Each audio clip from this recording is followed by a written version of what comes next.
اپنی ایڑی رکھی ہے، تب کہا ہے حضور سے تشریف لائیے، اور اپنے زانو پر حضور کو لٹایا ہے، اور وہاں کسی موذی جانور نے کاٹا ہے، حضور کی آنکھ لگ گئی تھی۔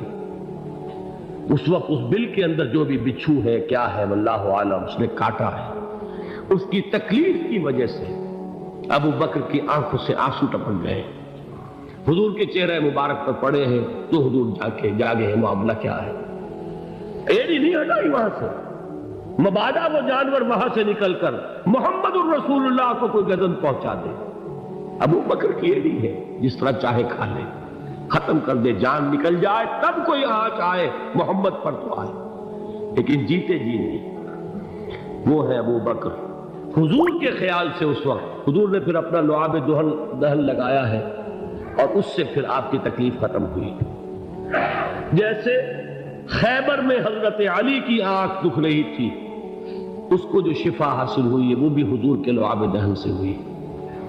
تو بہرحال اس وقت انہوں نے کہا ہے کہ اے نبی یا رسول اللہ، اگر اس وقت ان میں سے کسی نے غیر ارادی طور پر بھی اپنے قدموں کی طرف جھانک لیا تو پکڑے جائیں گے۔ کیا جواب تھا اللہ کے رسول کا؟ لا تحزن ان اللہ معنا، اللہ ہمارے ساتھ تھے، کیوں گھبراتے ہو ابو بکر؟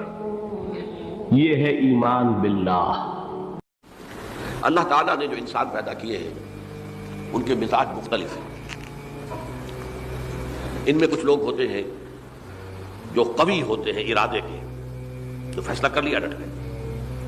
کچھ لوگوں میں وہ قوت ارادی اتنی مضبوط نہیں ہوتی، وہ ادھر ادھر سوچتے رہتے ہیں۔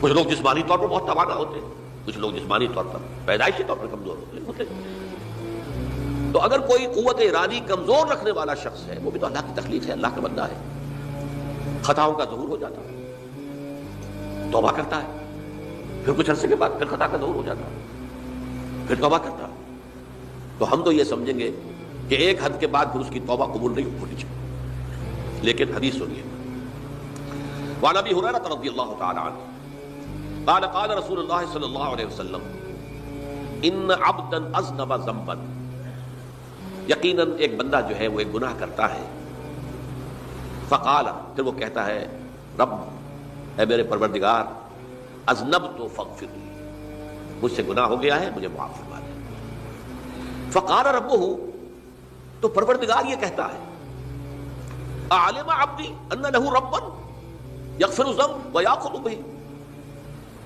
میرا یہ بندہ یہ جانتا ہے کہ اس کا ایک رب ہے جو گناہ معاف بھی کر سکتا ہے اور سزا دے بھی سکتا ہے۔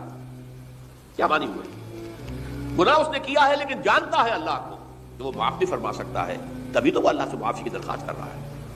اس کے اس جاننے کی بنیاد پر، اس کے اس علم کی بنیاد پر، اس کے اس ایمان کی بنیاد پر فرمایا غفرت لعبدی، میں نے اپنے بندے کو معاف کر دیا۔ ثم مکث ما شاء اللہ، پھر وقت گزرا جتنا کہ اللہ نے چاہا، ثم اذنب ذنبا، پھر اس سے گناہ ہو گیا، فقال رب اذنبت ذنبا فاغفر، پھر کہتا ہے پروردگار مجھ سے گناہ ہو گیا، پھر مجھے معاف فرما دے۔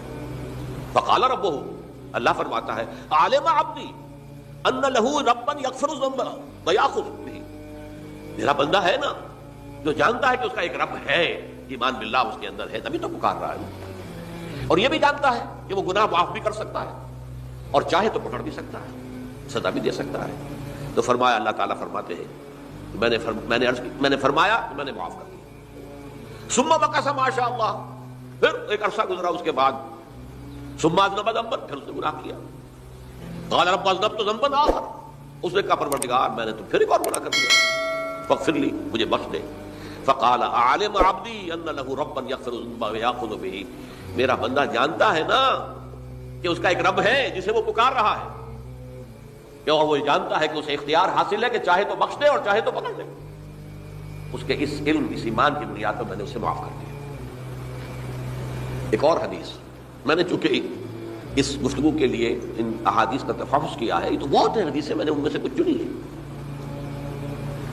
ہمارے بعض واعظ ناصح وہ بھی کسی شخص کو روکتے رہے، برائیوں سے روکتے رہے نہیں رکتا، تو کہیں غصے میں آ کے اللہ تجھے کبھی معاف نہیں کرے۔ یہ کتنا بڑا جرم ہے اس کا اندازہ کیجئے اس حدیث سے. تم میرے بندے کو میری رحمت سے مایوس کر رہے ہیں. کتنا بڑا جرم ہے اس کا اندازہ کیجئے.